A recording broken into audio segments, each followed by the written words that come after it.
자, 이번 시간에는 정수와 유리수 중단원 제2중단원을 나가도록 하겠습니다. 지금까지 우리는 1단원에서 자연수에 대해서 공부를 했습니다. 자연수의 소인수분해라든가 그 다음에 최대 공약수, 최소 공배수에 관한 것을 공부했는데, 이번 시간서부터는 정수에서 더 나아가 정정요. 자연수에서 더 나아가 정수에 대해서 공부하도록 하겠습니다. 자, 그럼 정수가 무엇이고 어떤 정수를 가지고 어떤 계산을 하는지에 대해서 공부하도록 하죠. 자, 그러면 우리 조상들의 계산기가 있었습니다. 여기 뭐라고 되어 있냐면 산가지라고 되어 있죠.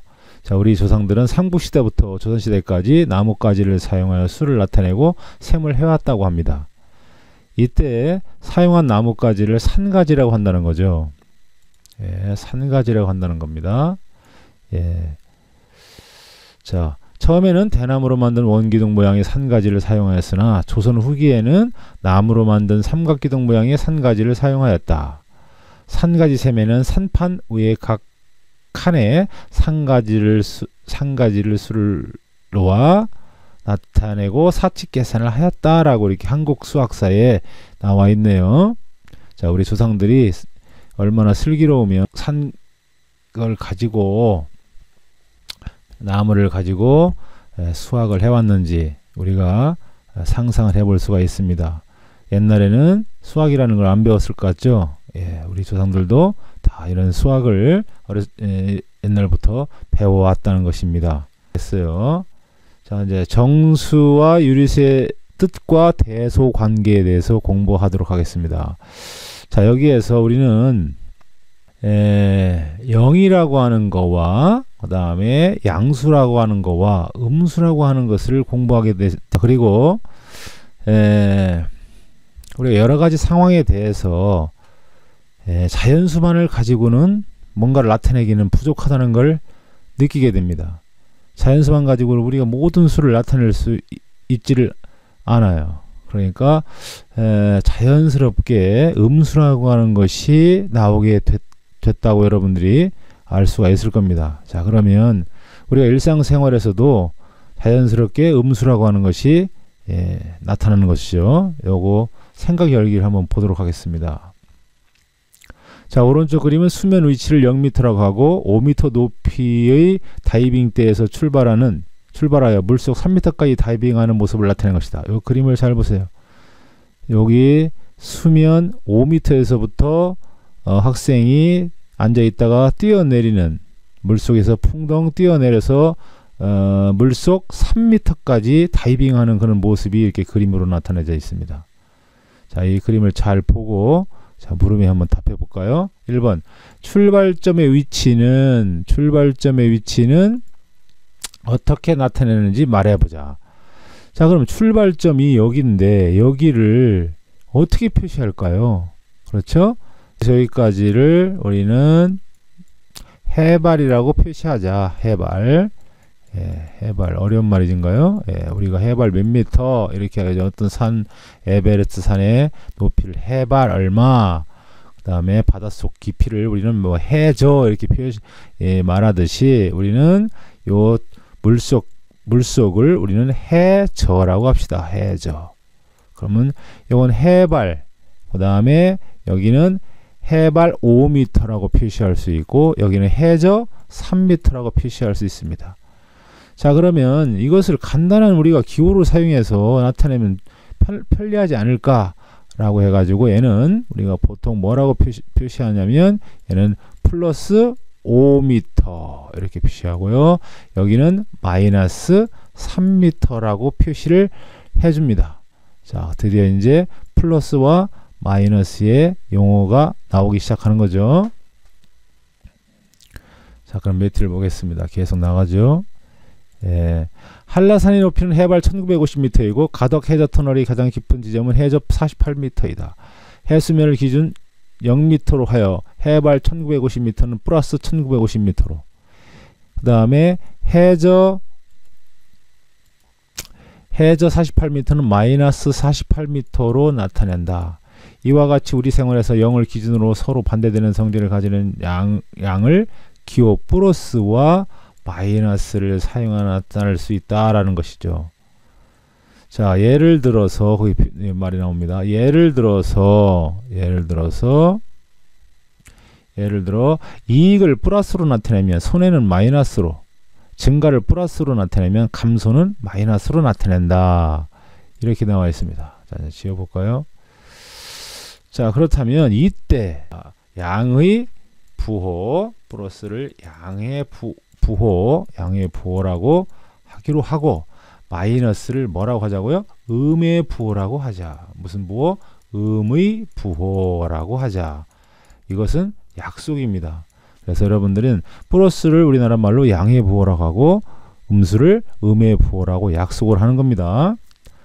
자, 그렇게 하고요. 정리하고 보기를 한번 여러분 읽어보세요. 8명이 증가한 것을 플러스 8명으로 나타낼 때 5명이 감소한 것은 뭐라고 나타낼까요? 네, 마이너스 5명으로 나타낼 수 있죠. 또 우리나라의 최초의 우주 발사체 나로호의 발사 3초 전을 마이너스 3초로 나타낼 때 발사 10초 후에는 지났으니까 플러스 10초로 나타낼 수 있다.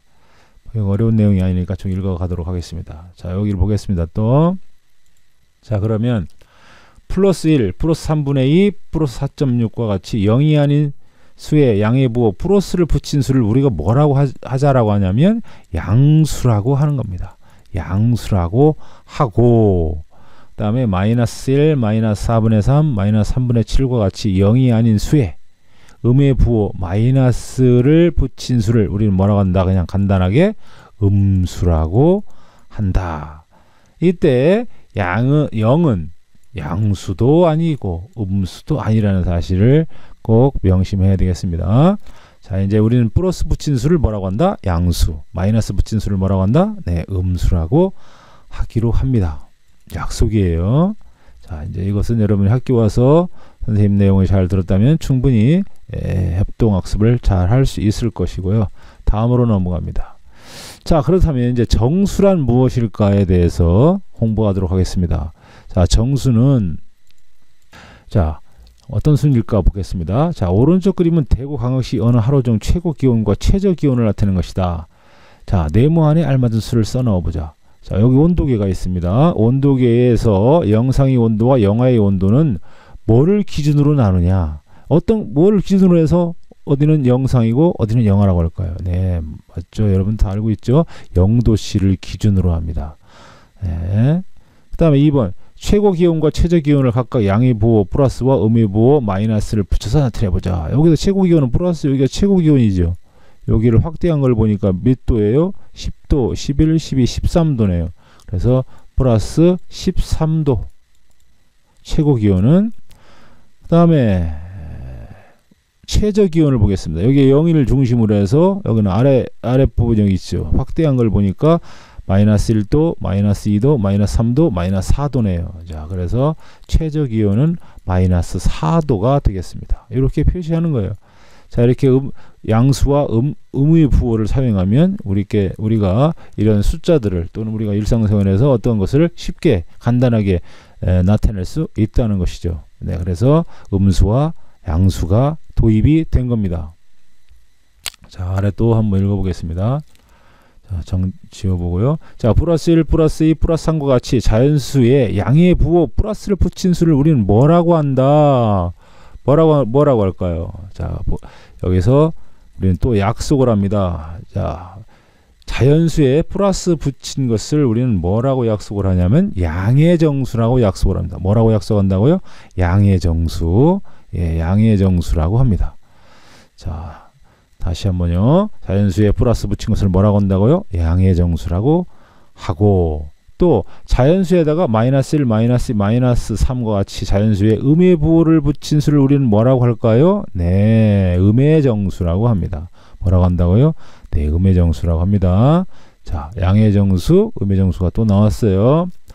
그리고 양의 정수 또 영, 음의 정수 요 세 개를 통틀어서 양의 정수와 영, 음의 정수를 통틀어서 우리는 뭐라고 한다? 드디어 이것을 정수라고 한다는 거죠. 정수. 그렇죠? 자, 양의 정수와 영과 음의 정수 세 개를 통틀어서 뭐라고 한다? 네, 정수라고 한다는 겁니다. 자, 그렇다는 거죠. 그럼 오른쪽 그림을 보겠습니다. 그러면 여러분들이 정수를 어떻게 분류하는지 여기다 쓸 수 있겠죠. 정수는 양의 정수. 여러분이 알고 있는 자연수죠. 그 다음에 영. 네, 그 다음에 또 뭡니까? 음의 정수. 요 세 가지를 우리는 정수라고 한다. 요 참고를 쭉 잘 이해를 해야 됩니다. 영은 양의 정수도 아니고 음의 정수도 아닙니다. 영에다 무슨 부호를 붙이는 게 아니에요. 영은 영이에요. 기준을 나타내는 겁니다.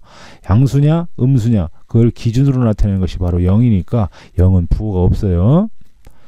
이제 내려갑니다. 자, 이제 정수를 직선 위에 나타내는 방법을 알아보자. 직선 위에 0을 나타내는 점을 정한 후 그 점의 오른쪽에는 양수를, 왼쪽에는 음수를 나타내는 것을 우리는 초등학교 때도 배웠죠.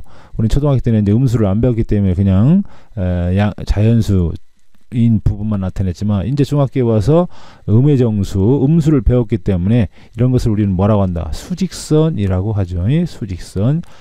오른쪽엔 양수, 왼쪽엔 음수, 기준이 되는 0을 중심으로 해서 그렇게 나타내는 직선을 우리는 수직선이라고 한다라는 겁니다. 자, 여기 수직선을 보겠습니다. 자, 항상 기준은 뭐다? 0이 기준이다. 0을 기준으로 해서 오른쪽은 양의 정수, 왼쪽은 음의 정수. 여기에서 양의 정수는 여러분이 알고 있는 자연수입니다. 부호를 생략해도 상관이 없어요. 양의 정수에 있는 이 플러스는 생략해도 상관이 없다. 즉 양의 정수가 여러분이 알고 있는 뭐다? 자연수다. 그런 얘기입니다. 그런데 여러분들이 여기서 이제 읽을 때 주의해야 될 것이 빼기 5, 빼기 4, 빼기 3 이렇게 읽는 거 아닙니다. 그 다음에 더하기 1, 더하기 2, 더하기 3 이렇게 읽어서는 절대 안 되겠습니다. 항상 마이너스 5, 마이너스 4. 자, 음의 정수는 마이너스라는 말을 붙이고 그 다음에 양의 정수는 플러스 1, 플러스 2, 플러스 3. 즉 플러스라고 하는 말을 붙여서 꼭 읽어주기 바랍니다.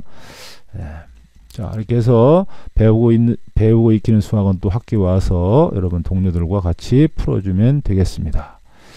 자, 선생님 설명이 여러분들에게 얼마나 도움이 됐는지 모르겠지만 잘 이해를 하고 학교에 와서 문제를 풀어주기 바랍니다. 네, 오늘도 선생님 강의를 듣느라고 고생이 많았습니다. 감사합니다. 내일 학교에서 봐요. 네, 이상.